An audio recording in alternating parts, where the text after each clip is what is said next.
힐링 가족 여러분 안녕하세요. 여러분 귀한 손님 모셨습니다. 전문적으로 우리 이제 많은 앞으로 이야기를 해주실 김민중 변호사님 모셨습니다. 변호사님 안녕하세요. 저희 힐링 가족 여러분들이랑 인사 부탁드려요. 그리고 본인 유튜브 하시잖아요. 같이 소개해 주세요. 네, 안녕하세요. 김민중 변호사라고 합니다. 저는 법무법인로인 변호사로 근무를 하고 있고요.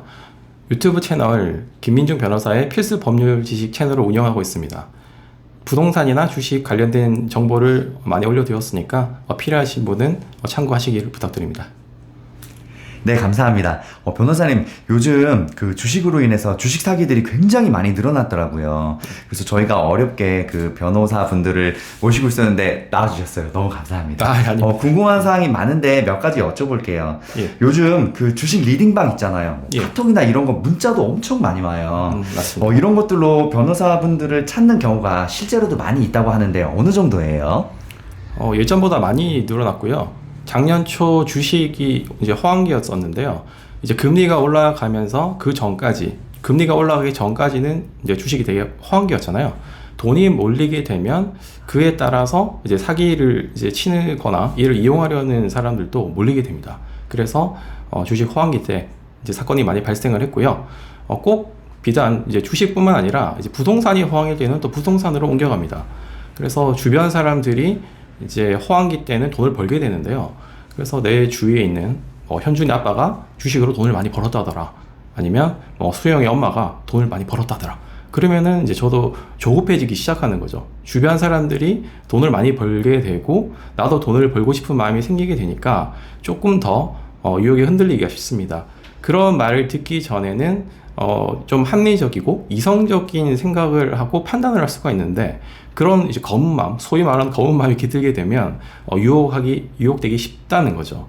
그래서 만약에 사기를 치려고 하는 사람들이 이제 문자를 보내거나 카톡을 보내는 경우 한 번 더 보게 되고 뭔가 또 좋은 기회가 아닐까? 뭔가 이게 맞는 말이 아닐까? 이제 판단 기준이 흐려지는 거예요. 그러다 보면 거기에 혹해서 이제 이용당하기가 쉽습니다. 변호사님, 주식 리딩방 사기가 정말 많은데 주로 이런 유형들이 어떤 것들이 있어요? 종류가 정말 많더라고요. 우선 속을 수밖에 없게끔 이야기를 하고요. 원금을 보장해주겠다. 수익률을 보장해주겠다. 만약에 수익률이 달성되지 않으면 전액 환불을 해주겠다. 이런 말들을 하기 시작합니다.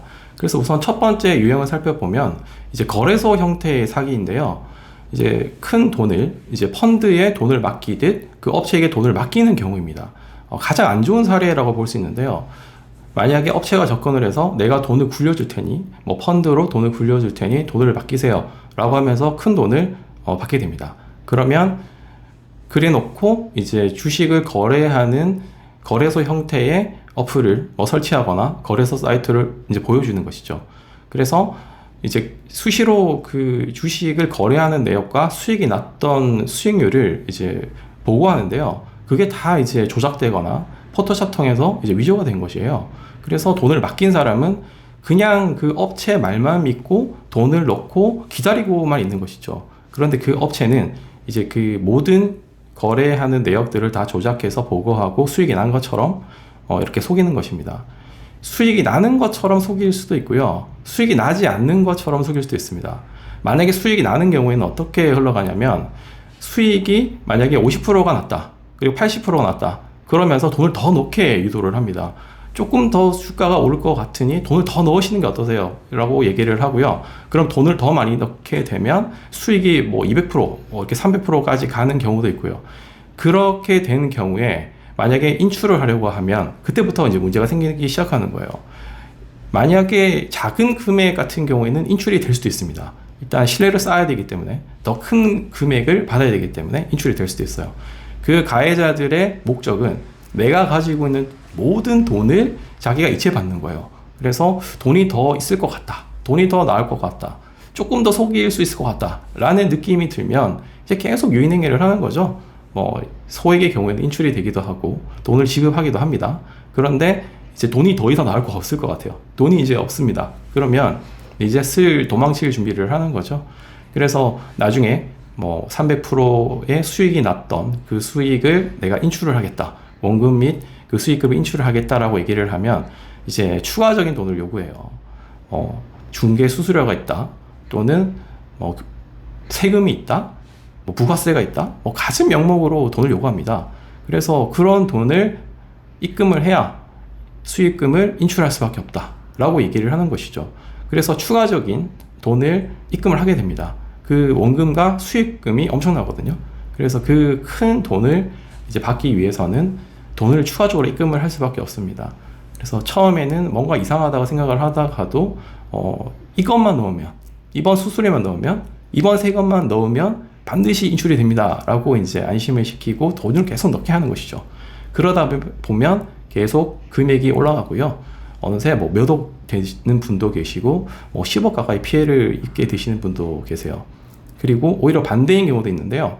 수익이 나지 않는 경우도 있겠죠. 수익이 나지 않은 것처럼 마치 정상적으로 투자를 하는 것처럼 속이는 것이에요.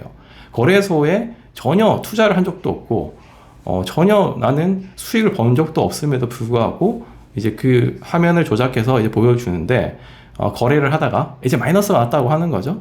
처음엔 이 주가가 이제 오를 줄 알았는데 알고 보니까 이런 사정이 생겨서 주가가 떨어졌습니다 라고 뭐 주식이 떨어질 수도 있는 거니까 그렇게 이제 이야기를 하는 거죠. 그러다가 수익률이 만약에 50%, 마이너스 50% 정도 됐다라고 얘기를 했을 때 뭐 별다른 뭐 큰 문제가 없다면 거기서 나는 더 이상 투자를 그만하겠다라고 얘기를 할 수도 있는 거잖아요. 그러면 마이너스 50%, 내가 만약 1억을 넣었다면 5천만 원을 손해보고 남은 5천만 원만 가져가게 되는 거예요. 그런데 그 피해자는 내가 1억 원을 투자해서 좋은 기회에 투자해서 그 수익이 나지 않았기 때문에 손실 보고 이제 나머지 금액을 찾는다라고 생각을 할 거 아니에요. 그런데 알고 보면 실상은 전혀 투자 거래가 된 적이 없다는 것이죠. 이런 형태가 제일 당하기가 조금 쉽고 좀 큰 피해를 입는 경우입니다. 변호사님 지금 말씀하시는 거 들어보니까 예를 들어서 제가 이제 뭐 이런 리딩방에 뭐 돈을 500만 원 넣었어요. 그럼 한 번이 끝이 아니라 이렇게 했는데 수익률이 좀 안 나네요. 돈 더 넣으셔야겠네요. 그리고 막 또 넣고 좀 올라가네요. 더 넣으셔도 될까? 돈을 계속 넣게 유도한다는 뜻이네요. 예, 맞습니다. 요런 유형이 있구나. 한 번에 예. 끝나는 게 아니라 계속 되는 걸로. 예. 그럼 이런 주식 리딩 그 사기방 대처 방법이 어떻게 해야지 우리가 이런 것들을 안 당할 수 있을까요? 제가 유형이 조금 더 있는데 네네. 좀 설명 좀 네, 될까요? 10가지 말씀해 주셔도 됩니다. 예, 알겠습니다. 그럼 쭉 제가 순서대로 설명을 하겠습니다. 네네. 보통 문자나 카톡 등을 보내서 이제 유인을 하는데요. 그 과정에서 단톡방에 초대를 할 수도 있고요. 아니면 1대1 오픈 채팅방에 초대를 할 수도 있어요. 이제 단체 카톡방에 초대를 하는 경우에는 이미 수십 명의 사람이 있습니다. 그래서 자기들끼리 뭐 리딩을 해서 수익을 얻었다. 뭐 수십 퍼센트의 수익을 얻었다. 뭐 몇백 퍼센트의 수익을 얻었다. 이런 말들을 하는 것이죠. 그러면서 어떤 사람은 뭐 수익금을 찾았다 라고 하면서 현금 다발을 사진으로 찍어서 뭐 공개하기도 하고요. 아니면 수익률 자체를 사진 찍어서 공개하기도 합니다. 그런데 그런 부분들은 다 이제 조작된 거거든요. 뭐 수십 명이 이제 있는 단톡방도 다 조작할 수가 있어요. 요새 조작할 수 있는 그 어플이 잘 되어 있기 때문에 실상은 한두 명이 그걸 하는 거예요. 그래서 여기 이렇게 카톡을 조작할 수 있다라고 하는 것들을 모르시는 분들은 좀 당하기가 쉽습니다. 실제 저렇게 현금을 번 것처럼 보이고 수익이 난 것처럼 인증을 하고 조작되었다라고 하는 것을 모르면 나도 그렇게 이제 돈을 벌고 싶다라고 하는 생각을 하게 되는 것이고요. 그 과정에서 이제 거래소 사기로 흘러가게 되는 것입니다. 그리고 두 번째 유형은 이제 홈페이지에 수익률을 광고해서 이렇게 사기를 치는 행위인데요. 일단 문자나 카톡을 보내서 홈페이지로 들어오게끔 유도합니다. 그래서 뭐 수익률이 1000%다. 그리고 누적 수익률이 뭐 2730%다. 이렇게 기재를 해놓고 실제로 수익이 난 것처럼 인증된 사진을 이렇게 많이 올려놓습니다. 그리고 거기에 대해서 이제 문의를 하면 이제 뭐 VIP 방이다 또는 뭐 시크릿 방이다. 무슨 비밀이 그렇게 많은지 모르겠는데 뭐 시크릿 방이 되게 많아요. 그리고 very important person이 VIP 방이잖아요. 그러니까 VVIP 방이 또 있어요. 그런 것까지 만들어서 이제 가입하도록 유도하고요. 그리고 그 과정에서 또 돈을 받습니다. 가입비, 명목, 그리고 뭐 교재비, 뭐 이런 참가비, 명목으로 돈을 더 이제 받게 되는 것이죠. 그리고 매월 결제하도록 이제 유도합니다. 그러면서 서서히 이제 주식 리딩 사기 피해 금액이 높아지는 것이에요. 그리고 세 번째는 작전 세력과 연계된 그런 선행 매매에 휘둘릴 수도 있는데요. 처음에 많은 사람을 모아야 됩니다. 이런 경우는. 그래서 무료로 리딩을 해주겠다라고 하면서 오픈 채팅방이나 카톡 등을 보내서 마구마구 뿌려요. 그래서 무료로 리딩을 해준다고 하니 사람들이 많이 모이는 것입니다. 그러면서 이건 아주 중요한 정보고 이거는 반드시 뜰 수밖에 없는 주식이니까 이걸 내가 말하는 시점에 사라고 동시에 얘기를 합니다. 그러면 무료 리딩을 받는다라고 생각하는 사람들이 일시에 한 번에 주식을 사기 때문에 주가가 일단 오를 수밖에 없습니다. 주가가 오르면 이제 그 순간 최고치에 이제 끌어올린 순간 그 가해자들은 이제 다 팔고 빠지는 것이죠. 다 팔고 빠지면 이제 주가는 급락하기 시작합니다. 그러면서 피해가 양산되는 것이고요. 이러한 행위는 이제 주가 조작에 이제 공모했다라고 볼 수도 있어요. 그래서 나중에 항의하거나 따지면 너도 이제 주가 조작에 참여한 것이다. 너도 공범이다라고 얘기를 오히려 하면서 큰 소리를 치기도 합니다. 그래서 지금 생각해보면 우리가 어쨌든 참여를 했지만 그 주가가 최대한 올랐을 때 나도 빠지면 되지 않을까, 나도 이제 그 가해자처럼 빠지면 되지 않을까 생각을 하시는데요. 그게 말처럼 쉽지 않습니다. 순간의 찰나에 대량의 주식을 팔고 급락하기 때문에 뭐 코인도 약간 비슷하죠. 그래서 그 타이밍을 잡기가 매우 힘듭니다. 그래서 거의 99%는 다 손해를 본다고 보시면 돼요. 그리고 네 번째는 이제 금융 투자 전문가인 척 하면서 이제 리딩을 해주겠다라고 하는 것이 있습니다. 우리가 누구나 알만한 그런 금융 전문가인 척 하면서 카톡에 이제 채널을 만들다거나 아니면 텔레그램방에 뭐 만든다거나 오픈 채팅방을 만든다거나 이런 행동들을 합니다. 우리 힐링 여행자님도 이제 다 하고 계세요. 제가 오기 전에도 봤는데 지금도 이게 올라와 있습니다. 그래서 저희 힐링 여행자님은 전혀 그런 걸 하시지 않는다라고 여러 번 방송을 하셨는데 그렇게 올라가 있고 친구가 123명 이렇게 친추도 등록돼 있더라고요. 꼭 그 피해 입지 마시기 바랍니다. 그래서 대부분 이제 그런 금융 전문가라고 올려놓은 그 허위로 올려놓은 계정에 들어가서 대화를 걸어보면 절대 이제 통화를 하지 않는 경우가 많고 전화번호를 절대 주지 않습니다. 그냥 오픈 채팅방에 카톡으로만 얘기를 하고 카카오톡 채널로만 이야기를 합니다. 왜냐하면 자신의 그 정체가 드러나면 안 되잖아요. 통화만 하면 바로 알 수 있잖아요. 우리가 목소리를 들으면 바로 이제 알 수가 있으니 이제 그런 행동을 절대 하지 않는 것이고, 그리고 전화번호도 절대 공개하지 않습니다. 그래서 이런 정황이 있으면 그분이 실제 맞는 전문가가 맞는지, 그리고 만약에 명함을 보내줬다면 그 명함에 기재된 주소에 정상적으로 운영이 되고 있는지 이런 것들을 반드시 확인을 해보셔야 돼요. 그래서 금융 전문가인 척 행세를 하면서 아주 고액의 리딩비를 받게 되는 겁니다.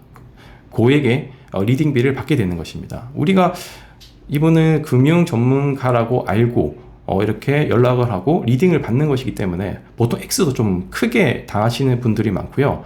나중에 형사 고소를 해서 찾으려고 하면 그 카톡이든 텔레그램이든 그 업체에 협조가 잘 이루어지지 않는 경우가 많아요. 그래서 그 신원을 특정할 수 없는 경우가 많습니다. 그래서 그런 부분들은 꼭 유의하시기 바랍니다. 그리고 주식 리딩 계약서를 작성한 경우가 있는데요. 이전에 제가 설명드렸던 부분들은 대부분 계약서를 쓰지 않아요. 계약서를 쓰지 않고 그 사람 정체도 제대로 알 수가 없습니다. 그러니까 뭐 이름도 모르시는 분도 계시고, 그리고 뭐 연락처는 모르는 경우가 거의 대다수고요.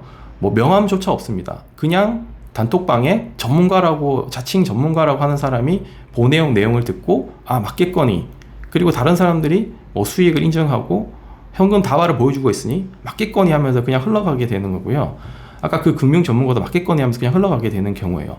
그런데 이번 경우에는 실제 주식 리딩 계약서를 쓴다는 것이죠. 이런 경우는 대부분 유사 투자 자문업체로 신고가 되어 있는 경우가 많아요. 왜냐하면 신뢰감을 줘야 되기 때문에 그런 업체 신고를 하는 것입니다. 투자 자문업으로 허가를 받거나 유사 투자 자문업자로 신고를 하거나 이런 금융감독위원회에 신고를 해야 되는데요. 신고를 하게 되면 그 사업자 등록증이 또 나옵니다. 그런 걸 보여주면서 우리는 정상적인 업체고 정상적으로 운영하는 회사다라고 하는 걸 보여주는 거고요. 그리고 그 업체로 되어 있는 계좌도 있습니다. 그 계좌도 있기 때문에 그 계좌를 믿고 입금을 하게 되는 것이죠. 그런데 그 업체들이 사실은 그렇게 비밀스러운 정보, 미공개 정보, 고급 정보를 알 수 없음에도 불구하고 마치 알 수 있는 것처럼 이렇게 유인행위를 하는데요. 아까 말씀드렸던 시크릿방, 그리고 VVIP방 이런 것들을 이제 소개를 하면서 고액의 결제를 유도합니다. VVIP 방을 만들면서 종목 딱 하나를 알려줘요. 딱 하나를 알려주면서 1,000만 원은 결제하게 합니다. 이거는 반드시 오른다. 6개월 뒤에 오르지 않으면 내가 전액 환불을 해주겠다. 뭐 이런 식으로 이제 유인을 하고 계약서를 씁니다. 실제 계약서를 보면 그렇게 기재가 되어 있어요. 한 종목 1,000만 원. 6개월 뒤에 만약에 수익이 뭐 200% 나지 않으면 전액 환불을 해주겠다. 뭐 이렇게 기재가 되어 있는 거죠.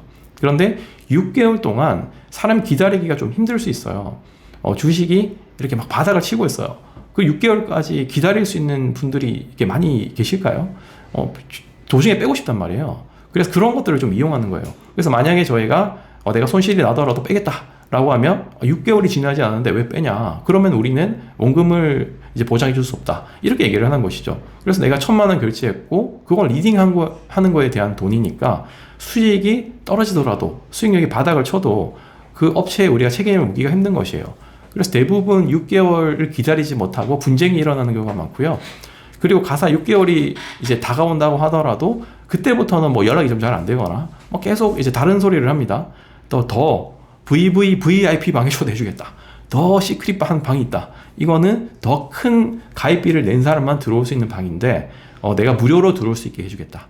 원래는 추천 종목이 하나인데 3개를 해주겠다. 그러면서 더 큰 수익률을 보장할 테니까 갈아탈 수 있게 해주겠다. 이렇게 얘기를 하는 것이죠. 그러면 6개월이 지난 시점에도 나는 별다른 항의하지 못하고 이제 더 다른 VVIP 방에 들어가서 또 기망행위를 당하는 것이고 그 과정에서 또 추가적인 사기를 하기도 해요. 왜냐하면 일반적인 VIP 방은 1,000만 원인데 VVIP 방은 2,000만 원이다. 그러면 1,000만 원은 이미 납부한 걸로 할 테니까 1,000만 원을 더 내면 2,000만 원짜리에 그 VVIP 방에 가입할 수 있도록 해주겠다고 하거나 아니면 할인해서 그냥 1,000만 원만 내면 기존에 납부했던 돈을 그대로 VVIP 방에 납부해서 가입하게끔 해주겠다. 이렇게 하면서 이제 사기 행위를 하는 것이죠. 그래서 이렇게 다양한 형태의 유형이 있는데요. 갈수록 지능화되고 이제 고도화되고 있어서 조금씩 변형된 그런 주식 사기 형태가 많이 발생을 하고 있습니다. 네, 변호사님, 저 지금 얘기 들어보니까, 보통 한 번에 끝나는 게 아니라, 예. 우리가 이제 한 번 뭐 방에 들어갔다가 돈 얼마 내고 나오는 게 아니라, 계속 이렇게 몇 달 동안도 이렇게 당할 수 있는 거네요. 예. 계속 빠져들게 만드는 거란 말이죠. 예. 그리고 아까 말씀해 주셨는데, 저희 그 진짜 채널, 저희 아버지 이름으로 그 오픈 채팅방 진짜 많더라고요. 예. 계속 생기더라고요. 네네. 그런 것들 당연히 절대 넘어가면 안 되겠죠. 예, 맞습니다. 네네. 좋은 말씀 감사합니다. 네. 네, 변호사님. 이런 지금 방금 주식 리딩방에 대해서 이야기 많이 해주셨는데요. 와, 이런 사기들 어떻게 대처해야 될까요? 우선 첫 번째로 아까 제가 말씀드린 부분이 거래소 사기를 제일 조심하셔야 되는데요. 그거는 낯선 사람이 보내온 그 URL을 클릭하거나 어플을 설치하셔서는 절대로 안 된다는 것입니다. 그게 핸드폰을 조작할 수 있는 프로그램이 깔릴 수 있어요. 악성 어플이 깔릴 수 있고요. 그래서 내가 보고 있는 화면은 그 범죄자가 그대로 보고 있고 조작도 가능합니다. 그래서 내가 큰 돈을 넣게 되고 내가 뭐 다른 기간을 확인을 하기 위해서 전화를 해도 똑같이 그 가해자, 공범들이 전화를 받아서 확인시켜주고 내가 속을 수밖에 없게끔 흘러가는 경우가 많고 꼭 주식이 아니더라도 다른 범죄에 또 휘말리게 될 수 있어요. 그래서 그런 URL을 클릭하시거나 어플을 설치하시지 마시길 바랍니다. 그리고 두 번째는 이제 단톡방에 들어가셨을 때 뭐 현금 다발을 보여주거나 뭐 수익률을 뭐 200%로 인정하는 그 주가가 상승된 그 사진들 그걸 보고 현혹되시지 말라는 겁니다. 우리가 보통 이렇게 수익이 많이 나면 진짜 가까운 지인한테 보내주지 그 불특정 다수가 있는 단톡방에서 그걸 자랑하지는 않잖아요. 그리고 현금 다발 그냥 현금 이제 만약에 있다면 금고에 보관해 두지 그걸 불특정 다수가 있는 곳에 사진 찍어서 보내진 않잖아요. 이제 그런 것들이 다 이제 유인하기 위한 도구로 사용되기 때문에 거기에 너무 현혹되지 마시고요. 이런 정황들이 있으면 여기는 나를 뭐 좀 현혹하기 위한 그런 방이구나 이렇게 딱 인식을 하고 깨닫는 것이 중요합니다. 그리고 세 번째는 전문가라고 사칭하는 사람들의 신원을 잘 확인을 하시는 것이 좋습니다. 거래소 사기도 그렇고 전문가 사기도 그렇고 절대 통화를 하지 않습니다. 개인 번호를 공개하지 않습니다. 그냥 카톡 정도만 아이디를 달라고 해서 추가를 한 다음 뭐 보이스톡 정도만 하는 경우가 드물게 있고요. 대부분은 통화도 안 하고 다 이제 카톡으로만 연락을 주고받습니다. 그래서 통화를 하고자 하면 통화가 안 된다라고 하거나 아니면 지금 곤란하니까 나중에 통화를 하자라고 계속 미루거나 아니면 저는 전화 통화는 하지 않습니다 라고 얘기하면서 끝내 이 통화는 하지 않습니다. 그리고 뭐 회사 주소를 알려주지도 않고요. 모든 것이 약간 미궁에 빠져 있는 채로 계속 진행이 되고요. 그래서 그 전문가의 전화번호, 그리고 목소리, 그리고 명함에 적혀 있는 그런 주소 등을 꼼꼼히 확인을 해보시고 신뢰할 만한 사항인지를 이제 확인을 해보시는 것이 좋겠죠. 그리고 내가 만약에 주식에 투자하겠다라고 생각을 했으면 이제 충분히 공부를 하고 시작을 하시는 것이 좋습니다. 그리고 공부가 덜 된 상태에서 투자를 하려고 할 때 소액부터 시작하시는 게 좋아요. 공부가 되지 않은 상태에서 너무 큰 금액을 하시면 잃을 가능성도 크고요. 이렇게 당할 가능성도 큽니다. 내가 정보를 잘 알지 못한다. 내가 지식이 별로 없다. 라고 하는 것들을 그 사기꾼들이나 그 업체들이 이렇게 너무 잘 알고 있어요. 말 몇 마디만 해봐도 충분히 알 수 있게 돼버린단 말이에요. 이제 그런 것들이 드러났을 때 내가 이용당하기 쉬우니까 내가 투자를 하려고 하면 충분히 공부를 한 뒤에 투자를 하시고 이제 처음에는 소액부터 투자를 하시고 내가 어느 정도 실력이 쌓였을 때 조금씩 금액을 늘려가는 것이 이제 바람직합니다. 그리고 만약에 주식 리딩 계약을 체결을 했다면 그에 대한 증거를 확보해 두시는 것이 매우 중요해요. 처음에는 이제 계약서를 쓰기 전에 온갖 말로 유혹을 한단 말이에요. 수익이 나면 뭐 수수료를 조금만 받겠다라고 하거나 수익이 반드시 150% 이상 난다. 아니면 200% 이상 난다. 이 수익률이 나지 않으면 내가 전액 환불을 해주겠다. 이런 말들을 막 하기 시작하거든요. 아니면 3개월 내에 꼭 수익을 내주게 해주겠다. 라고 하면서 이제 유인행위를 하는데요. 그 과정에서 이제 녹취를 해두시는 것이 제일 좋아요. 나중에 이제 계약서를 실제로 쓰게 되면 구두로 했던 그 내용들과 계약서에 작성된 내용이 조금 다를 수가 있습니다. 나는 당연히 이런 내용들이 다 반영돼서 계약서가 써졌다라고 생각을 하는데 알고 보면 자세히 비교해 보면 빠져 있거나 아니면 나한테 불리한 위약금 조항이 있거나 환불을 할 때 뭔가 좀 복잡한 절차가 있거나 이런 내용들이 있는 것이죠. 그래서 내가 처음에 계약을 체결하기 전에 그 담당자가 확인해 줬던 그 내용들을 녹취를 해서 증거를 확보를 해 두시면 나중에 분쟁이 됐었을 때 이를 증거로 제출할 수가 있고요. 그리고 계약서를 썼을 때 나중에 그 얘기를 할 수가 있는 거예요. 이전에 저한테 담당자가 얘기하셨을 때는 이런 조건이 들어있었다. 그런데 계약서에는 그런 조건이 없다. 그래서 그 계약서에 그 추가로 특약사항으로 기재를 해달라고 하거나 그 계약서에 있는 조항을 수정을 해달라고 하거나 그런 요구를 할 수 있는 것이잖아요. 근데 그런 증거 확보가 안 되면 나 이전에 그런 이야기를 한 적이 없다 라고 이야기를 하거나 계약에 보장되지 않는 내용들은 나중에 문제를 삼아도 보장받기가 힘들 수가 있습니다. 변호사님, 이런 사기들로 인해서 피해를 본 경우에 복구가 어느 정도 가능할까요? 그리고 과정도 복잡하겠죠? 얼마나 복잡할까요? 우선 거래소 사기 형태인 경우와 주식 리딩 계약을 체결한 경우를 조금 나눠서 설명을 드릴게요. 처음 이제 주식 거래소 형태로 사기를 당하신 분들 같은 경우에는 100% 사기를 당하신 거예요. 왜냐하면 그 거래소가 정상적인 거래가 체결되지 않았음에도 불구하고 체결된 것처럼 조작해서 그 사진, 포토샵 등을 해서 조작해서 보여주는 거란 말이에요. 그래서 이건 100% 사기인데요. 아까 말씀드린 것처럼 그 사람의 정체를 알 수 없습니다. 대부분 신분이 특정이 안 돼요.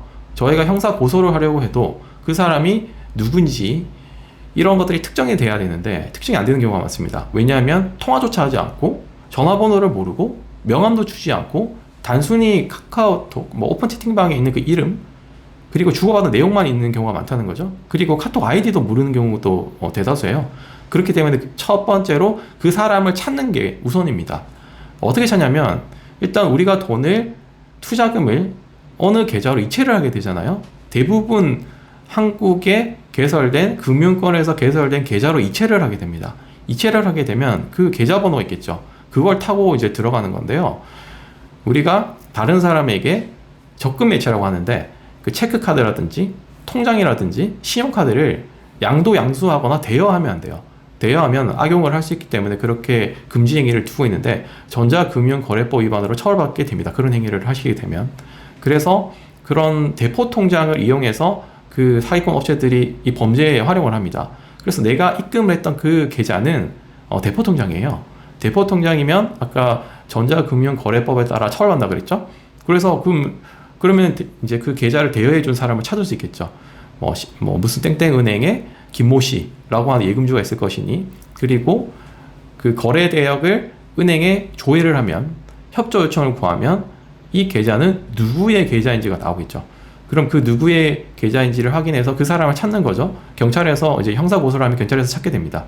그러면 그 사람이 드러날 수밖에 없고, 이 사람은 누군가에게 계좌를 팔았을 거 아니에요. 대포 통장으로 제공을 했으니까 돈을 받고 팔았을 텐데, 그럼 산 사람이 있겠죠. 그 산 사람에 대한 정보를 또 수사기관에서 확인을 할 수가 있습니다. 계좌를 이체를 받고 그 대포 통장을 판 사람이 계좌 이체를 받고 팔았을 테니까 계좌 이체된 내역이 있으면 그 이체한 사람을 또 우리가 타고 들어가면 될 것이고, 만약에 현금을 줬다면 언제 어디서 나의 통장을 받고 현금을 줬는지 이런 것들을 우리가 특정을 할 수 있으면, 뭐 CCTV가 있거나 그 블랙박스가 있거나 그러면 그 사람 양수한 사람의 신원도 특정을 할 수 있는 것입니다. 그리고 돈이 대포 통장 계좌로 들어갔다면 누군가 인출을 했을 거 아니에요. 결국 그 돈을 빼간 사람이 본범에 가깝습니다. 그래서 그 돈을 뺀 사람을 찾아야 되겠죠. 계좌에서 계좌 이체로 흘러갔을 수도 있고, 아니면 현금으로 인출했을 수도 있겠죠. 그럼 계좌로 이체가 됐다 하더라도 계속 결국 타고 들어가면 최종적으로 돈이 들어간 계좌가 있을 거예요. 그 과정에서 여러 개의 대포 통장이 사용될 수도 있습니다. 그런데 경찰관의 그런 포렌식 분석 기법에 따르면 결국에는 대포 통장을 다 확인을 할 수가 있고, 최종적으로 누가 수익했는지를 확인할 수가 있어요. 그래서 최종적으로 흘러간 계좌들을 찾아서 똑같이 그 대포 통장 계좌를 산 사람, 판 사람을 찾게 되는 것이고, 결국에는 현금으로 인출을 할 수밖에 없을 텐데요. 그 현금을 인출을 했다면, 내가 빨리 형사 고소를 했다면 그 은행 인출기에서 CCTV가 달려있기 때문에 누가 어떻게 언제 인출을 했는지 CCTV로 확인을 할 수가 있어요. 그 사람이 CCTV로 확인을 하고 만약에 지하철을 타고 왔거나 뭐 버스를 타고 왔거나 아니면 렌트카를 타고 왔거나 이런 경우가 많은데요. 그러면 그 카드에 찍혀있던 그 카드 넘버, 렌트카를 빌렸다면 렌트카의 번호를 렌트회사 조회해서 빌린 사람을 특정해서 결국 그 범인들을 잡을 수 있습니다. 그래서 그 대포 통장 계좌부터 타고 들어가면 결국 다 잡을 수는 있는 범죄이기는 합니다.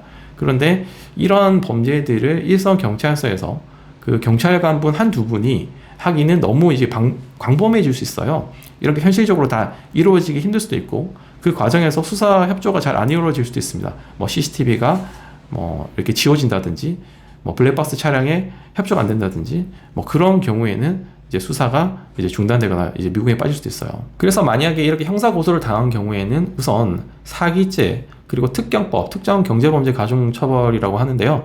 그 범죄 혐의로 고소를 하시는 게 좋고요. 그리고 민사소송을 제기할 수도 있어요.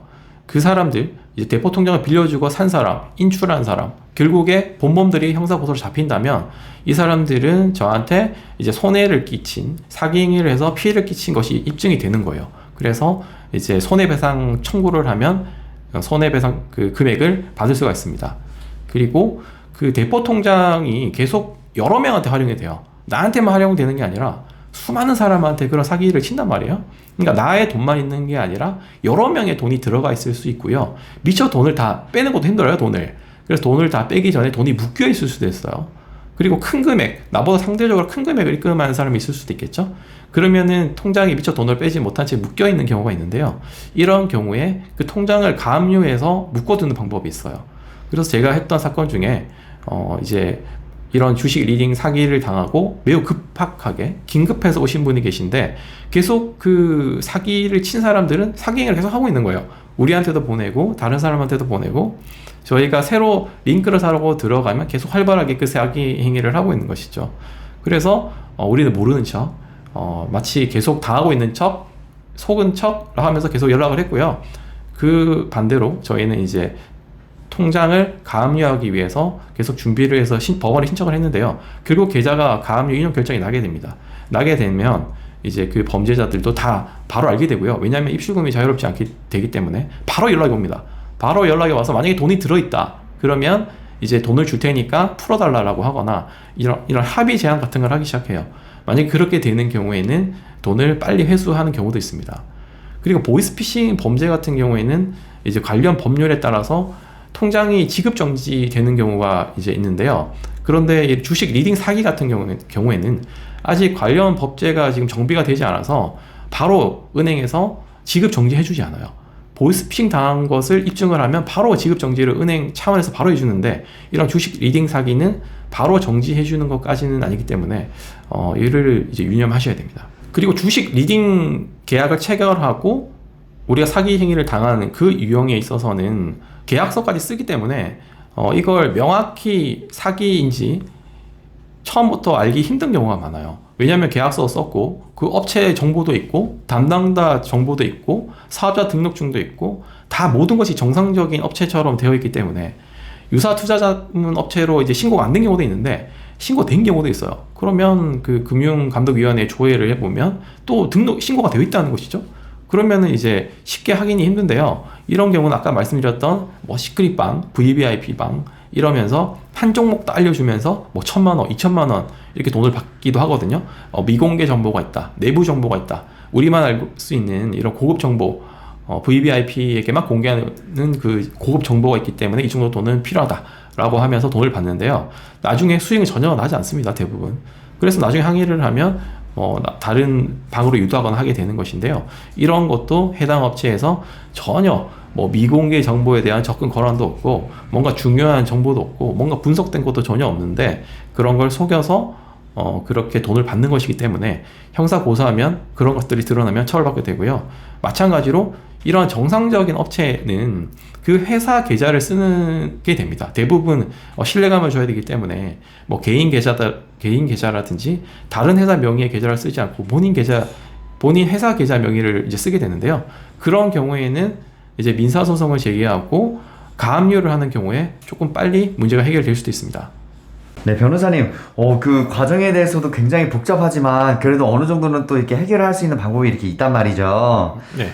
네, 또 질문해 볼게요. 네. 이런 주식 리딩 계약서를 실제로 작성하고 나서도 환불받는 방법이 있을까요? 뭐 카드로 결제한 경우나 카드 결제가 아닌 경우 여러 가지 경우가 있을 텐데 예. 이런 사례들은 어떻게 되는지 좀 얘기 좀 해주시겠어요? 이번 경우는 이제 주식 사기로 보기는 조금 힘든 경우입니다. 실제로 정상적으로 신고를 한 업체이고요. 유사 투자 업체로 이제 신고를 한 업체고 계약서도 정상적으로 작성이 된 경우라는 거죠. 그래서 그 금액도 투자금도 그 회사 업체로 들어갔고 그렇게 되었기 때문에 형사 고소로 조금 힘들 수 있는데요. 이런 경우는 대부분 초기에 뭔가 조금 이상함을 느끼는 경우가 많아요. 그래서 그런 경우에 청약 철회라고 하는 걸 할 수 있습니다. 방문 판매 등에 관한 법률에 따르면 내가 계약을 체결을 했다고 하더라도 14일 이내에 청약 철회라는 걸 할 수 있어요. 그래서 전화 권유를 해서 계약이 체결이 된 경우도 방문 판매에 관한 법률이 적용될 수 있습니다. 그래서 계약이 체결이 된 경우 14일 이내에 아무런 조건 없이 내가 청약을 철회하겠다 라고 하면 청약 철회를 할 수 있는 것입니다. 그리고 전자상거래법에 의하면 7일 이내에 내가 청약 철회를 하면 철회를 할 수 있어요. 아무런 조건이 없습니다. 단순 변심에도 이제 청약 철회를 할 수 있다는 것입니다. 그래서 이런 것들을 그 주식 리딩 업체가 아주 잘 알고 있습니다. 그래서 계약을 체결을 하고 7일간에는 너무 잘해줍니다. 뭐 정보도 제공해주고 뭐 엄청 친절하고 연락도 바로바로 옵니다. 뭐 밤에 연락이 오기도 하고 양질의 정보를 제공하는 것처럼 그렇게 하는데요. 그런데 7일이 지나는 시점부터 이제 조금 돌변을 하는 거죠. 그리고 7일이 지나기 전 만약에 우리가 이제 청약 철회 비슷한 얘기를 하면 이제 그때부터 연락이 잘 안 됩니다. 청약 철회라고 하는 것은 명확하게 의사가 상대방에게 도달이 돼야 돼요. 도달이 돼야 그 청약 철회 효과가 나타납니다. 그래서 그런 것들을 보통 이제 잘 모르시기 때문에 그냥 뭐 이걸 지금 취소하면 어떻게 돼요? 지금 뭐 이걸 해지하고 싶으면 어떻게 돼요? 뭐 이렇게 애매하게 물어보시는 경우가 많거든요. 그런 경우는 뭐 지금 철회도 환불이 힘들다. 단순 변심에 의하면 환불이 불가능하다. 뭐 이렇게 얘기를 한다는 것이죠. 그런데 이제 방판법과 전자상거래법에 의하면 청약 철회라고 하는 그 규정이 있기 때문에 이를 활용을 해야 된다는 것이죠. 그래서 그 반드시 7일 이내에, 14일 이내에 내가 뭐 내용 증명으로 보내든 아니면 문자 형태로 보내든 카톡 형태로 보내든 전화를 해서 뭐 녹음을 하든 정확하게 나는 청약 철회를 하겠다. 그래서 모든 것을 돌려달라 라고 하는 걸 정확히 증거로 확보를 해둘 수 있는 것이 좋습니다. 그리고 보통 신용카드로 결제를 하게 되거든요. 신용카드로 결제를 하게 되는 경우 그 카드 할부 항변권이라는 걸 행사할 수 있어요. 카드 항변권이랑 철회권이라는 걸 이제 행사할 수 있는데요. 이제 철회권은 카드 20만 원 이상 결제를 하고 3개월 이상 할부로 결제를 한 경우에 이제 저희가 주장을 할 수 있는데요.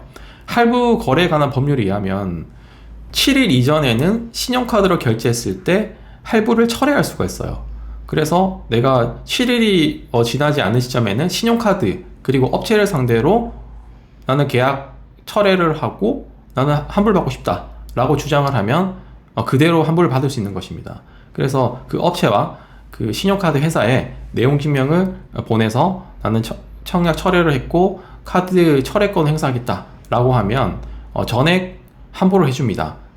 우선 우리가 문제를 해결하려고 할 때 돈이 어디에 있는지, 내가 청구를 해야 되는지, 내가 돈을 반환해줘야 되는지가 되게 쟁점이 될 수가 있어요. 그러니까 돈을 갖고 있는 사람이 약간 갑의 지위에 있게 됩니다.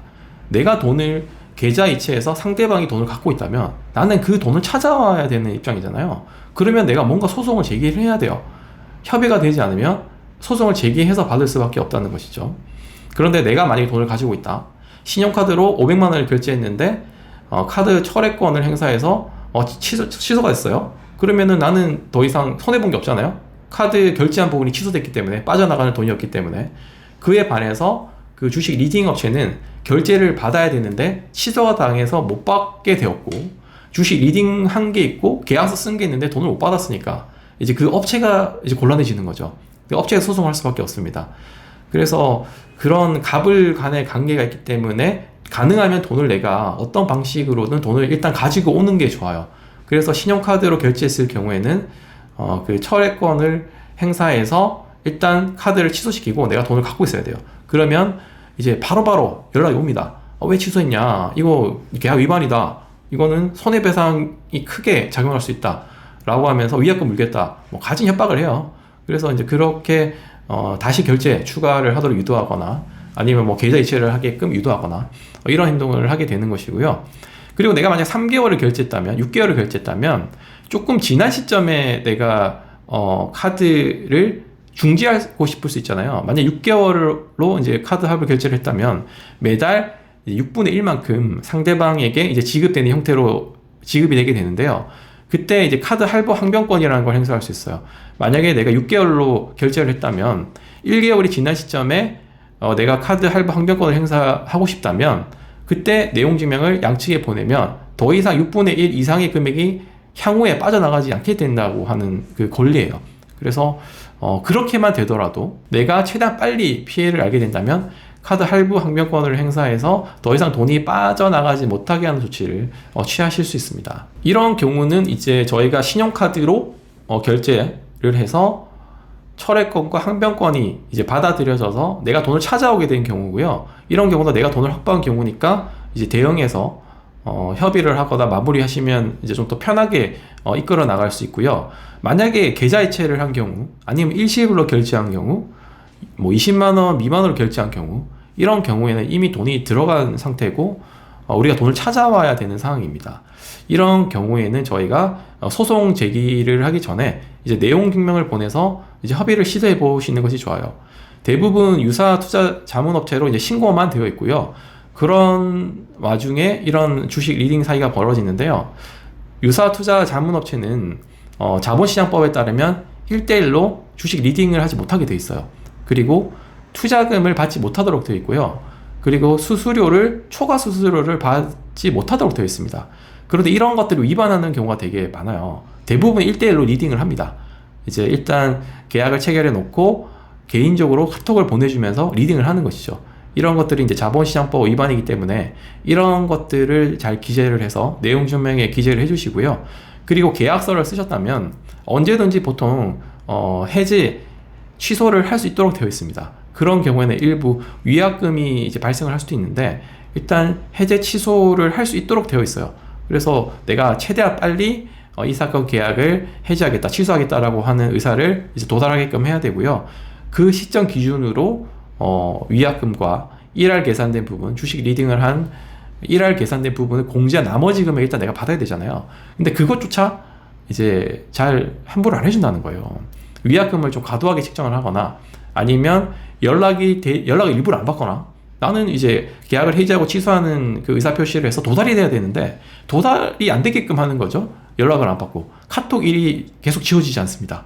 그러면서 전화를 해도 담당자가 받지 않고 다른 사람이 받고 전달하겠다.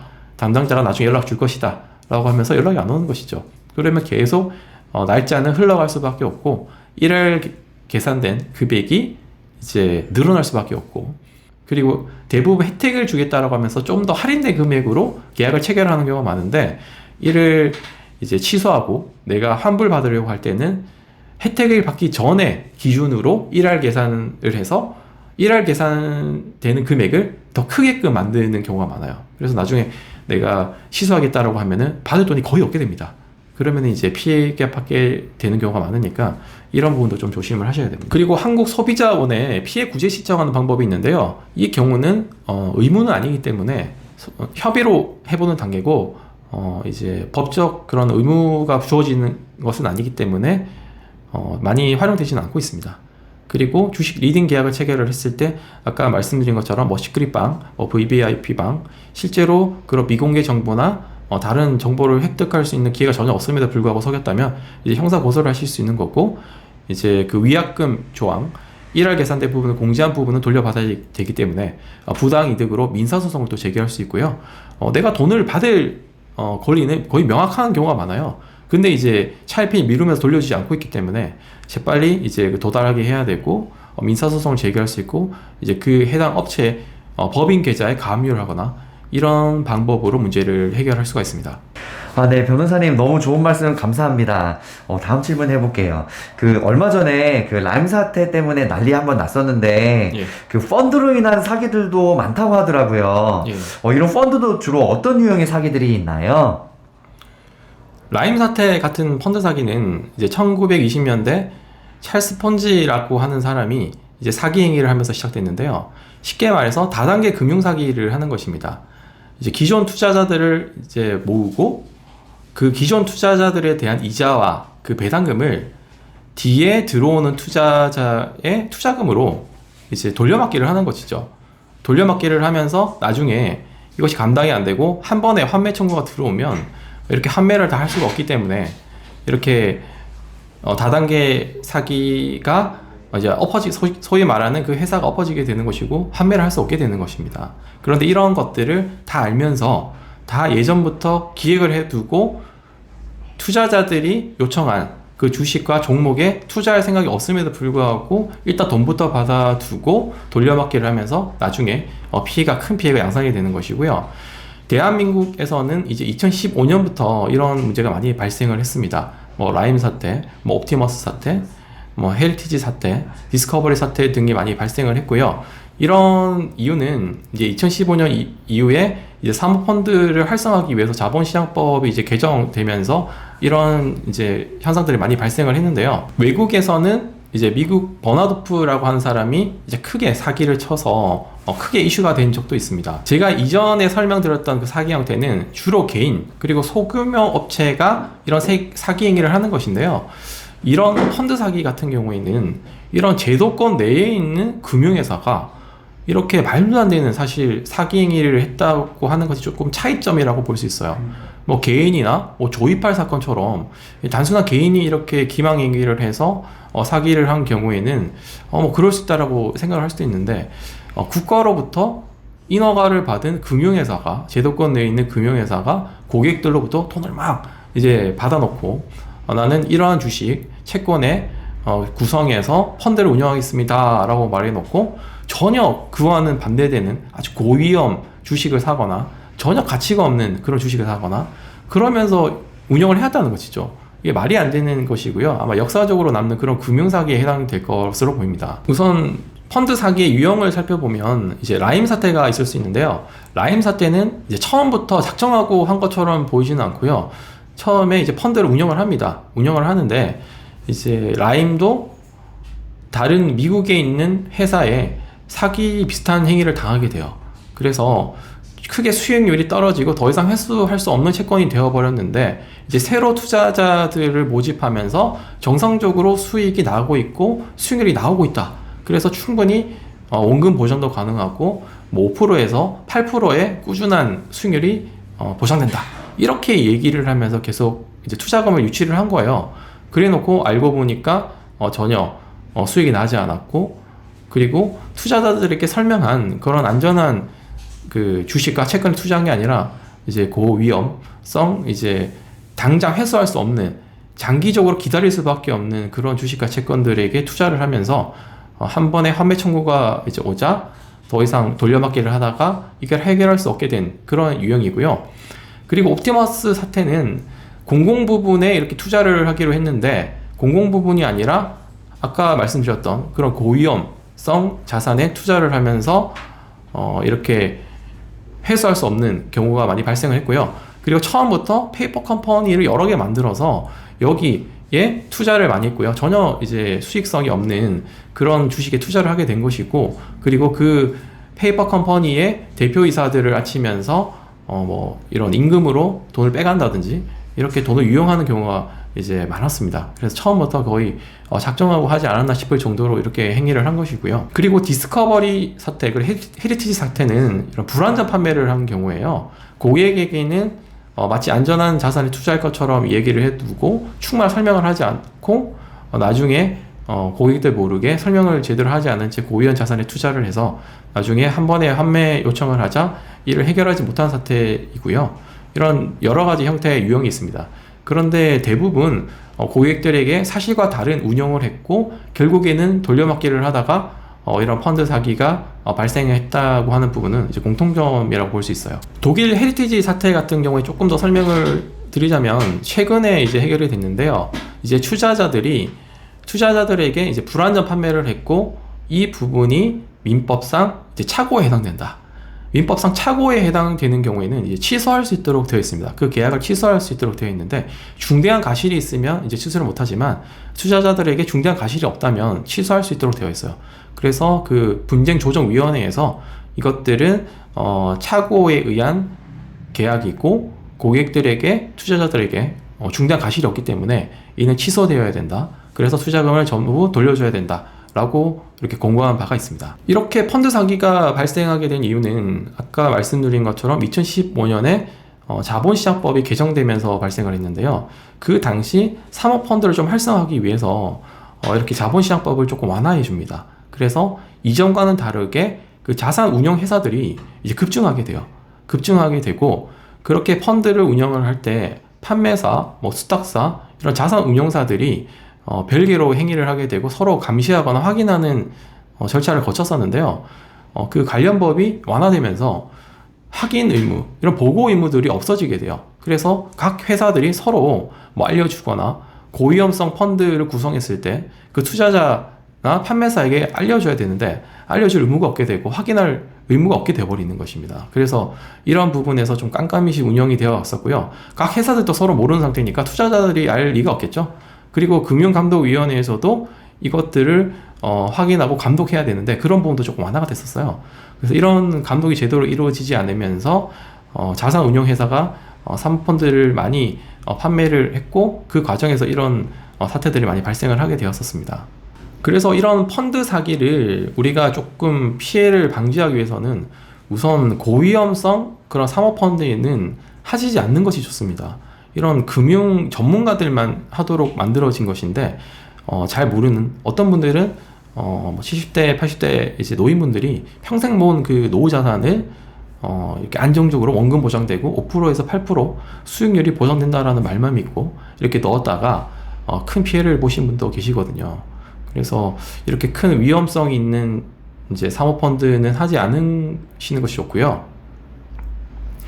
그리고 불안전 판매의 경우에는 조금 더 엄격한 기준을 두고 이제 형사처벌을 하거나 아니면 이제 법적 분쟁이 발생을 했을 때 전액 배상하는 그런 제도와 시스템이 좀 보완이 되어야 될 것 같습니다. 그리고 금융감독위원회가 조금 더 감시를 실시간으로 할 수 있도록 자본시장법이 이제 작년에 개정 의결이 돼서 지금 시행 중인데요. 그리고 최근 나온 이제 기사에 따르면 금융감독위원회가 좀 실시간으로 이제 감독할 수 있게끔, 감시할 수 있게끔 그런 시스템을 보완하겠다, 이렇게 이야기를 하고 있습니다. 그래서 그렇게 공표한 대로 시스템이 보완이 돼서 억울한 피해자가 발생하지 않도록 제도 보완이 됐으면 좋겠습니다. 아, 네, 변호사님. 우리 주식뿐만 아니라 또 펀드, 그리고 요즘 그 젊으신 분들 가상화폐, 코인 많이 하잖아요. 예. 이런 것들도 그 주식 방법처럼 리딩 사기가 많이 발생한다고 하는데, 예. 이런 것들도 많이 있나요? 어떻게 이렇게 사례가 있어요? 가상화폐 거래소는 상대적으로 조금 많이 발생을 할 수가 있어요. 이렇게 만들어질 수가 있는데요. 가상화폐 거래소의 뭐 대표다, 뭐 직원이다 라고 하면서 이제 접근을 해오는 경우가 있어요. 코인 같은 경우에도 상장을 할 수가 있는데, 그 코인 상장을 해주겠다, 또는 코인 상장이 유력하다 라고 하면서 이제 돈을 받는 것이죠. 만약에 나한테 돈을 주면 그 거래소에 상장하게 해주겠다 라고 하거나, 아니면 이 코인은 상장할 가능성이 매우 높으니까 투자를 하면 큰 돈을 벌게 해주겠다, 이렇게 접근을 하기도 하고요. 그리고 가상화폐 거래소, 아까 말씀드린 것처럼 URL이나 문자, 카톡 등을 보내서 어플을 설치하게 해서 가상화폐 거래소를 이제 조작해서 실제로 거래가 발생하지 않았음에도 불구하고 발생한 것처럼 조작해서 피해를 입히기도 합니다. 제가 실제 담당했던 사건 중에서 이제 뭐 라인으로 이렇게 대화를 하게 됐는데요. 뭐 투자를 이제 권유하고, 외국인이었어요. 외국인처럼 보이더라고요. 한국도 말도 좀 서툴러요. 그래서 영어로 뭐 얘기도 하기도 하고, 서툰 그 한국말로 번역기 돌려서 이렇게 얘기를 하기도 했는데, 그 사람 말 듣고 결국 가상화폐 거래소에 이제 투자를 하게 됩니다. 그런데 주식 리딩과는 다르게 대부분 가상화폐는 또 개인 지갑을 통해서 거래를 하게 되거든요. 그러면 한층 더 까다롭습니다. 그 가상화폐 개인 지갑을 대부분 외국에서 형성이 되어 있기 때문에 찾기가 힘들어요. 그 관련 업체에 협조를 구하기가 힘듭니다. 아까 말씀드렸던 주식 리딩 그 관련된 문제는 대부분 국내에서 만들어진 은행에 돈이 들어간다는 것이죠. 그러면 대포 통장이라도 양도양수한 사람 찾아서 해결할 수가 있는데, 이런 가상화폐 코인 사기 같은 경우에는 가상화폐 개인 지갑으로 들어가면 이걸 추적할 수 있는 기술이 물론 경찰은 갖고 있습니다. 그런데 일반인이 이걸 해결하기는 힘들다는 것이죠. 그리고 사기업에서 운영하는 그런 추적 기술을 보더라도 그런 것들이 또 비용이 많이 발생을 하고, 또 과연 신뢰성이 있는지 아직 검증되지 않는 경우가 많아요. 그래서 그런 곤란한 부분이 있습니다. 이런 가상화폐 거래소를 이제 피해를 당하지 않으려면 우선 그 걸러내야 되는데요. 가상화폐 거래소 사이트에 한번 들어가 보시면 대부분 전화번호가 없어요. 그리고 대표자 이름도 없습니다. 주소도 없어요. 이런 거래소 사이트는 거의 대부분 불법 거래 사이트라고 보시면 돼요. 담당자도 없고 전화번호도 없고, 이것들은 나중에 우리가 책임을 묻기 위해서 연락을 했을 때 이런 책임에 대한 부분을 이제 해결하기 힘들고, 내가 이렇게 발생한 분쟁을 해결하기 힘들게끔 하기 위한 조치거든요. 그래서 그런 부분을 잘 확인을 해보시고요.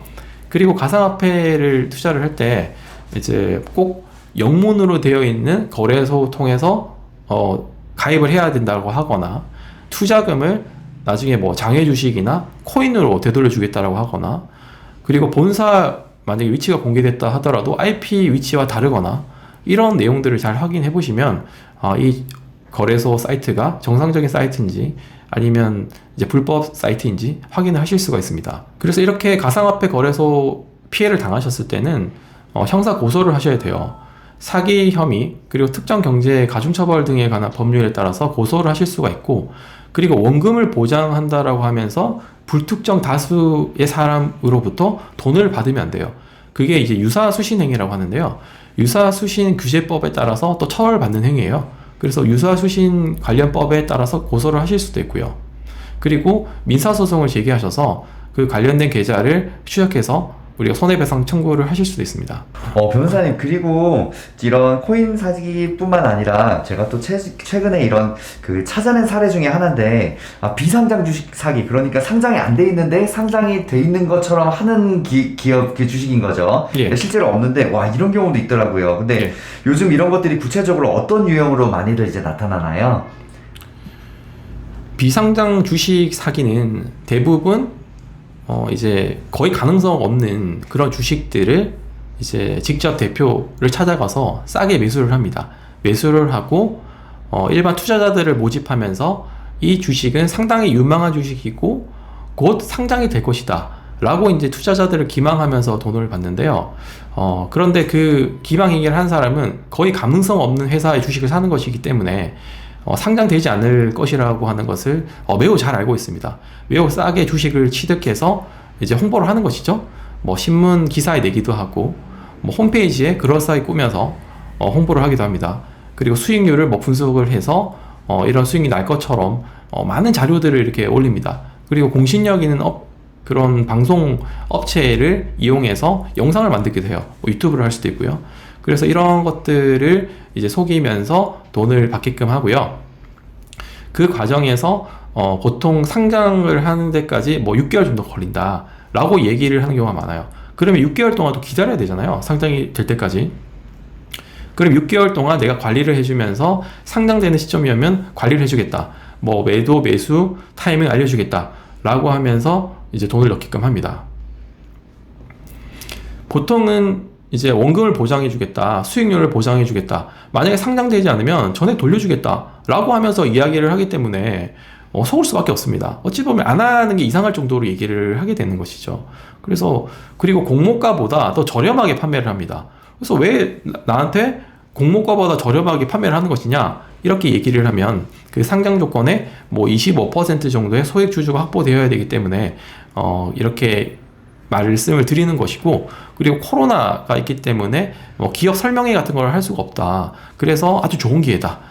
그래서 내가 카톡이든 이렇게 연락을 드릴 수밖에 없었고, 매주 중요한 기회고 몇몇 분들에게만 먼저 공개되는 것이기 때문에 좋은 기회를 잡아보는 것이 어떻겠냐, 상장이 되지 않으면 전액 돌려주겠다 라고 하면서 이야기를 하기 때문에 속을 수밖에 없게 돼버리는 구조입니다. 대부분 텔레마케터 직원들이 이런 행동들을 많이 하고요. 보통 국내에 있는 경우가 많습니다. 이런 분들은 이제 단순 아르바이트라고 생각을 하고 하게 되는 경우가 많고, 그리고 대부분 대포 통장으로도 돈을 이제 받게 되거든요. 그러면 이제 주범은 그 대포 통장을 이제 구하고, 그리고 비상장 주식을 구해서 그 주식을 넘겨주는 그런 행동을 하고, 돈이 인출되면 돈이 입금되면 돈 인출하는 역할을 하면서 이 범죄가 완성되는 것이고, 한두 명이 하기는 힘들거든요, 이 범죄라는 게. 그래서 조직적으로, 이제 점조직적으로 이렇게 범죄가 구성돼서 발생이 되게 됩니다. 그래서 이런 행위는 이제 뭐 사기죄라든지 뭐 범죄 단체 조직죄, 뭐 자본시장법 위반 등으로 처벌되는 경우가 많습니다. 비상장 주식은 이제 시세 조작하기가 매우 쉽습니다. 기대 수익률을 조작하기도 쉽고요. 이런 다양한 자료들을 활용해서 마치 수익이 날 것처럼 조작을 하기 때문에 속이는 게 더 쉽고요. 그리고 상장 청구를 하려고 하면 그 예비심사라고 하는 것을 해야 돼요. 예비심사 청구를 하면 3개월 정도 이렇게 기간이 걸리는데요. 그 기간이 걸린다라고 하면서 상장 심사 예비 청구를 한 서류들을 위조해서, 호의로 위조해서 보여주고 안심시킨 다음 우리는 곧 상장이 될 것처럼 이제 더 쉽게 속이게 되는 것이죠. 과거에는 가까운 지인들을 상대로 이렇게 비상장 주식 사기 행위를 하는 경우가 많았었는데요. 작년부터 이렇게 불특정 다수를 상대로 비상장 주식 사기 행위를 하는 경우가 많아졌어요. 그리고 조직적으로 좀 변모하고 있는데요. 텔레마케터, 그리고 인출책, 그리고 주식을 구하는 책, 이렇게 여러 명의 역할이 이제 조직적으로 이렇게 형성되는 범죄인데요. 가짜 명언과 이제 대포폰을 사용해서 이런 범죄들을 하고요. 허위로 그 관련 공문서들을 위조해서 이런 범죄 행위를 합니다. 그리고 실제 주식들이 거래가 되는데 나중에 내가 그 비상장 주식을 사고 나면 실제로 연락이 옵니다. 내가 만약에 15,000원에 샀다면 이 주식을 30,000원에 사고 싶은데 팔 수 있겠냐, 50,000원에 사고 싶은데 살 수 있겠냐, 이런 연락들을 해옵니다. 그런데 이런 것들도 다 그 범죄자의 공범들이에요. 실제로 살 생각도 없으면서 더 주가가 오르고 있구나, 비상장 주식 주가가 오르고 있구나, 상장되면 이건 대박이겠구나, 이렇게 생각을 하게끔 연락을 하는 것이죠. 그래서 추가적으로 더 이제 비상장 주식을 매수하는 분들이 많아요. 왜냐하면 계속 이제 금융 투자 자문 업체라고 하는 금융 투자 업체라고 하는 곳에서 연락이 와서 더 높은 금액으로 비상장 주식을 사겠다라고 하니까 진짜 오르고 있나 보구나 라고 해서 내가 가진 최대한의 돈을 끌어서 대출까지 받아서 그 비상장 주식을 사는 경우가 많아요. 이것도 결국 범죄자들이 그 피해 금액을 키우기 위해서 이 사람한테 받을 수 있는 돈을 최대한 금액을 높이기 위해서 이런 행동들을 하는 것이고, 많은 금액을 일단 대출까지 받아서 사게 된다면 이제 피해 액수가 커지게 되겠죠. 이런 비상장 주식 사기를 당하지 않으려면 이런 과장된 수익을 좀 조심을 하셔야 돼요. 상장이 될지 안 될지도 모르는 상황에서 상장되면 뭐 3, 4배의 수익이 날 수 있다 라고 하면서 불특정 다수에게 보내는 그런 메시지들은 신뢰도가 상당히 떨어집니다. 만약에 그런 좋은 기회가 있으면 자기가 하지, 주변 지인들한테 하지, 왜 불특정 다수 알 수도 없는 사람한테 카톡 보내서 하겠어요. 그러니까 그런 것들을 좀 잘 생각을 해보시고, 나한테 쉽게 큰 돈을 벌 수 있겠다라고 하는 것들을 유혹을 한다면 한 번쯤 내가 인식을 하는 것이 좋아요. 물론 모든 사람들이 쉽게 큰 돈을 벌고 싶어 해요. 그런데 그런 것들을 이용해서 사기 행위를 하기 때문에 그런 제안이 들어왔을 때, 설명이 들어왔을 때 이런 것들을 조금 문제 있는 것이 아닌가 라고 인식을 하는 것이 첫 번째입니다. 인식을 하고 나면 조금 더 객관적인 기준으로 내가 그 행위를 판단해 볼 수 있는 거고, 계약을 판단해 볼 수 있는 거고, 주변 사람들한테 또 물어보고 조언을 얻을 수도 있기 때문에 그런 인식을 하는 게 제일 중요한 것 같습니다. 그리고 비상장 주식 거래를 이제 유도하는 그 업체의 신뢰도를 평가를 해보는 게 좋아요. 그 해당 업체를 뭐 인터넷 서치를 하거나 자세히 한번 찾아보세요. 정상적으로 이렇게 신고가 되어 있는 업체인지, 뭐 이렇게 사무실이 잘 차려진 업체인지, 전화번호가 있는지, 담당자가 있는지, 뭔가 회사 시스템이 갖춰져 있는지, 이런 것들은 조금만 서치해보면, 전화를 해보면 알 수가 있습니다. 그리고 실제 찾아가 보셔도 되고요. 실제 찾아가 보면 매우 영세하거나 전혀 그런 회사가 있을 곳이 아닌데 있는 곳도 있어요. 그래서 직접 찾아가 보시는 것도, 큰 금액이 걸려 있다면 직접 방문해 보시는 것도 한 방법입니다. 그리고 금융 소비자 정보 포털이라고 하는 사이트가 있어요. 파인이라고 하는 그 사이트가 있는데요. 이 제도권 내에 있는 금융회사들은 우리가 조회를 해보면 확인을 할 수가 있습니다. 그래서 유사 투자 자문업체로 신고가 되어 있는지, 투자 자문업으로 신고되어 있는지 이름만 쳐보면 정식으로 금감원에 등록이 되어 있는 업체인지를 확인하실 수 있으니까, 내가 주식 리딩 계약을 체결을 하거나 하실 때 그 회사 이름을 한번 쳐보는 것이죠. 그래서 신고가 되어 있다면 그래도 제도권 내에 신고가 된 업체이구나, 이렇게 확인을 하실 수가 있습니다. 그리고 만약 의심스러우면 이제 경찰이나 금감원에 전화하셔서 이렇게 한번 자문을 받아보시는 것도 좋고요. 만약에 상장을 하는 경우에는 한국거래소에서 상장 예비심사라는 걸 하게 돼요. 그래서 한국거래소 사이트에 들어가시면 상장 예비심사 청구를 했는지 확인할 수 있는 그 곳이 있어요. 그래서 그 사이트에 들어가셔서 실제 내가 비상장 주식을 샀는데 상장 예비심사 청구를 했는지 확인을 해보고 저희가 더블 체크를 할 수가 있겠죠. 네, 변호사님, 지금까지 우리 리딩방이나 아까 펀드, 그리고 뭐 코인 투자 이런 것들에 대한 사기 유형들 얘기해 주셨는데요. 예. 제가 현실적인 질문, 이제 실제로 만약에 정말 이런 것들 당해서 우리가 소송을 해야 할 것 같을 때, 소송을 제기했을 때 어떤 절차로 보통 진행이 되나요? 이런 분쟁을 해결할 때 여러 가지 방법이 있는데요. 첫 번째는 소송 없이 끝내는 게 제일 좋겠죠. 모든 분들이 그렇게 희망을 하시는데요. 왜냐하면 비용도 많이 들고 과정도 길고 어려우니까요. 그래서 소송 전에 이제 그 내용 증명을 통해서 협의해보는 단계가 있어요. 모든 건 협의로 마무리될 수도 있습니다. 그러니까 상대방의 약점을 알고 우리가 이를 잘 공략한다면 소송 전에 이제 협의가 될 수도 있어요. 상대방도 소송까지 가면 자기가 소송 비용을 부어야 될 수도 있고, 뭐 전부 패소할 수도 있는 거니까, 이제 그런 것들을 잘 우리가 알고 있다면 이제 소송 전에 협의로 이끌어내는 방법이 있는데요. 그런 경우는 이제 보통 내용 증명을 통해서 내가 계약 취소, 해지를 하고 싶으면 그 해지 통보를 하고요. 그리고 관련 약정서라든지 관련 규정위에서 환불받는 금액을 다 요청을 하는 것입니다. 그래서 만약에 지급을 하지 않으면 내가 법적 조치를 취할 수밖에 없고, 이런 경우 상대방이 너가 그 비용을 다 부담을 하게 될 수도 있고, 아니면 형사 고소를 하게 되는 경우에는 형사처벌까지 받을 수 있으니까 협의를 했으면 좋겠다. 그리고 어느 정도 내가 양보해서 협의할 생각도 있다. 이런 내용을 기재해서 보내면 상대방이 보고 설득이 된다면 협의가 되는 경우가 많아요. 그래서 주식 리딩 계약을 체결을 하고 우리가 협의를 할 때 보통 소액인 경우가 좀 많아요. 물론 작은 금액은 아니지만 뭐 500만 원, 1000만 원, 뭐 2000만 원 이내로 주식 리딩을 하다가 곤란한 상황에 겪게 되는 경우가 많거든요. 그래서 이런 경우에 뭐 변호사 비용이 만약 500만 원이다. 그러면 내가 500만 원 환불받자고 500만 원을 쓸 수는 없잖아요. 그래서 그런 경우에 소송 전에 협의를 통해서 해결하는 것이 바람직하기 때문에 상대 업체에 뭐 유사수신 행위를 위반했다든지 1대1 리딩을 했다든지 이런 것들을 잘 이용해서 우리가 협의를 이끌어낼 수 있으면 그게 제일 좋습니다. 만약에 협의가 되지 않는다. 소송 전 협의, 내가 내용 증명을 잘 써서 압박을 받을 수 있게 잘 써서 보냈는데 도달도 했어요. 그리고 압박을 받아서 될 것 같은데 협의가 안 된다. 그러면 이제 소송밖에 없겠죠. 소송밖에 없는데 민사소송과 형사소송을 이제 좀 구분해서 진행을 할 수가 있어요. 민사소송과 형사소송을 잘 구분 못 하시는 분도 이제 계신데요. 제가 좀 간단하게 설명을 드리면, 민사소송은 이제 돈 문제예요.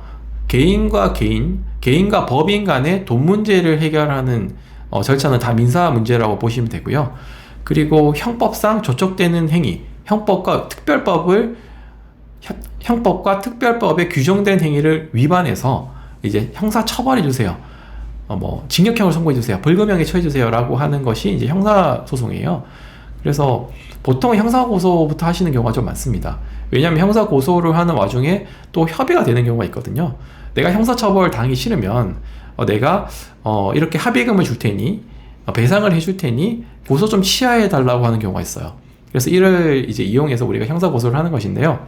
사기 업체가 만약에 사기 행위를 했을 경우에는 사기, 그리고 5억 원 이상의 이득을 했다면 이제 특정 경제 범죄 가중처벌 등에 관한 법률로 고소할 수 있어요.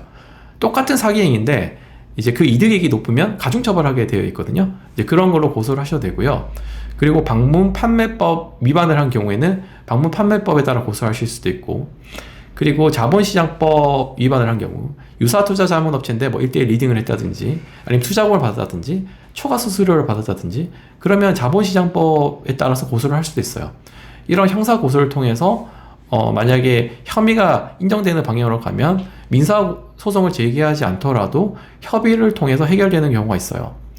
해당 업체는 정상적으로 신고를 한 업체일 수도 있고요. 그리고 그 전화번호를 공개하거나 실제 명함이 있고 정상적인 사무실을 가진 업체일 가능성이 있어요.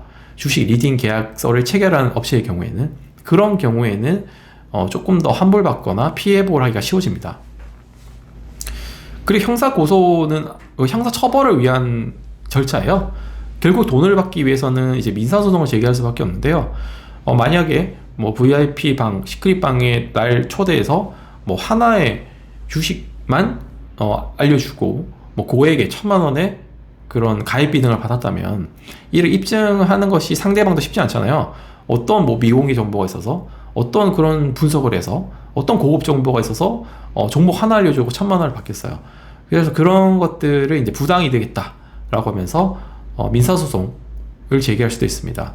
그리고 그러한 계약 자체가 사회상규에 반하는 이제 무효인 계약이다.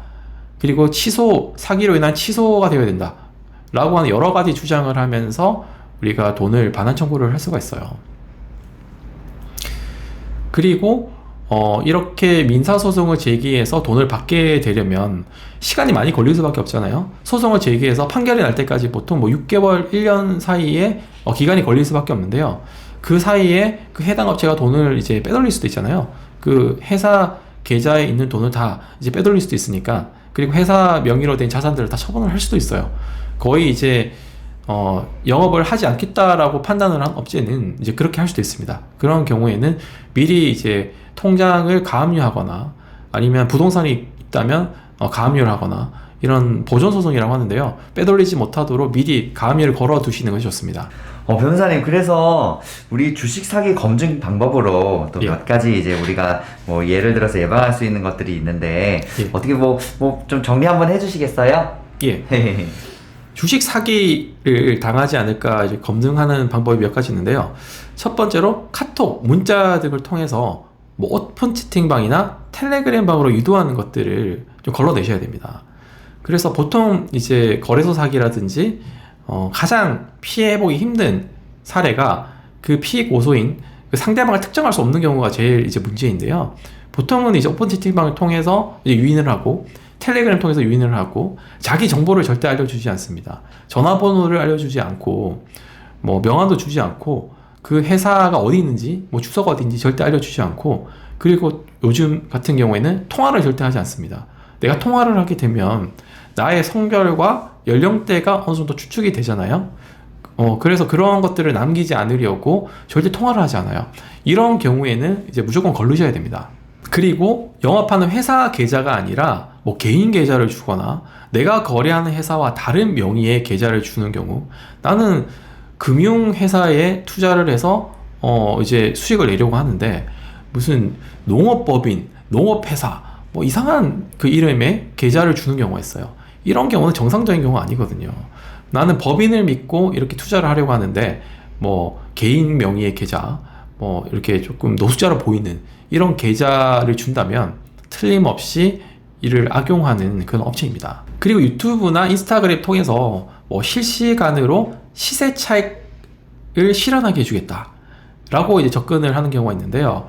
뭐 주로 뭐 코인, 뭐 석유, 금, 달러, 뭐 상품권 등을 뭐 실시간으로 이제 싸게 파는 그 거래소가 있다. 그래서 뭐 A라는 지역에서 실시간으로 내가 상품권을 뭐 10,000원에 사서 더 비싸게 파는 B라는 지역에서 15,000원에 팔 수 있다. 이걸 실시간으로 시스템화 되어 있기 때문에 이거는 손해볼 이유가 없다. 이건 원금도 보장되고 무조건 수익이 보장된다. 라고 하면서 이제 유인을 하는데요. 이걸 이제 아비트라지 사기라고 합니다. 이제 시세 차익 사기라고 하는데요. 이런 경우도 우리 제도권 내에서는 잘 있을 수 없는 현실적으로 발생하기 힘든 이제 구조예요. 그래서 이런 시세 차익 사기 이제 유인을 하는 경우에는 이제 바로 걸러내셔야 됩니다.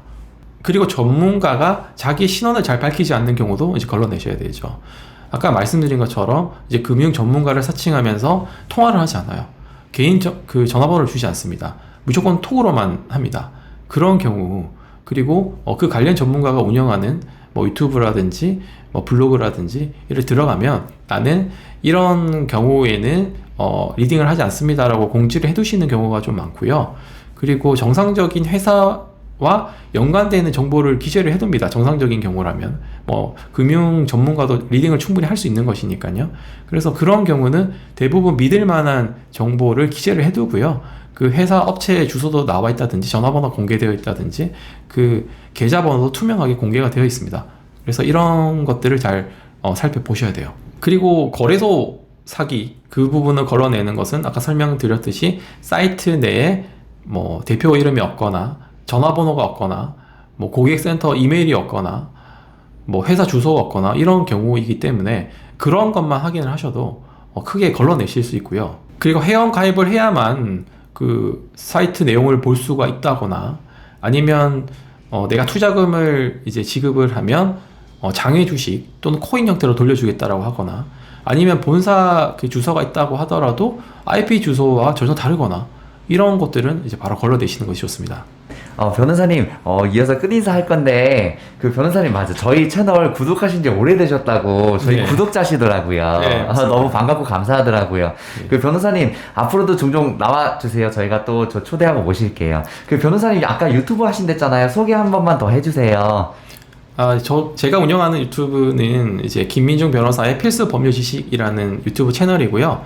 제가 1년 6개월 전부터 이제 힐링 여행자님을 알게 됐고, 그 말씀하시는 게 제가 생각하는 거랑 매우 비슷했고 정말 진실한 그런 마음이 느껴져서 되게 좋았고요. 그리고 이제 그 아드님이 이제 운영하는 그 촬영하시는 그 건강 관련된 영상도 정말 도움이 많이 됐었어요. 그래서 항상 제가 꼭 챙겨보고 좋아요도 많이 눌리고 있습니다. 이제 댓글도 많이 달기 시작하겠습니다. 네, 저희 힐링가족 여러분들도 우리 변호사님 채널에 저도 영상을 한 30개 정도 봤는데 정말 도움되는 영상 많습니다. 꼭 한 번씩 봐주세요. 변호사님 오늘 나와주셔서 정말 감사합니다. 네, 감사합니다. 감사합니다.